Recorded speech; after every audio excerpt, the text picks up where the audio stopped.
ఏ పూజ చేశారన్న దానితో సంబంధం ఉండదు. మీరు అందుకే అన్నిటికన్నా మనిషికి ఏది ప్రధానము అంటే బుద్ధి ప్రధానం. బుద్ధి ఎప్పుడూ సక్రమంగా ఉండాలి.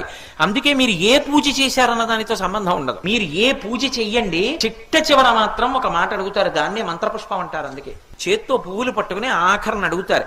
ఏమన్నాడు, ఏదో దుర్గాదేవిని పూజ చేశామనుకోండి శారదా నవరాత్రుల్లో, కాత్యాయనాయ విద్మహే కన్యాకుమారి ధీమహి తన్నో దుర్గి ప్రచోదయాత్ అంటారు అని పువ్వులు విడిచిపెట్టేస్తారు. మంత్రపుష్పం చెప్పారు అంటే ఆఖరణ ప్రచోదయాత్, ఆ దుర్గమ్మ మా బుద్ధులను ప్రేరేపించుగాక, ఆ దుర్గమ్మ మమ్మల్ని అనుగ్రహించాలి. అందుకే రుద్రాభిషేకం చేస్తే శివ సంకల్పమస్తు శివ సంకల్పమస్తు అని అన్ని మాటలు చెప్తారు మహన్యాసంలో. ఆ పరమశివుని యొక్క అనుగ్రహము చేత మా బుద్ధులు మంచి వైపునకు ప్రేరేపింపబడుగాక, మా బుద్ధి ఎప్పుడూ మంచిని కోరుగాక, చెడు వైపుకి మనసుని ఇంద్రియాలని తిప్పకుండుగాక.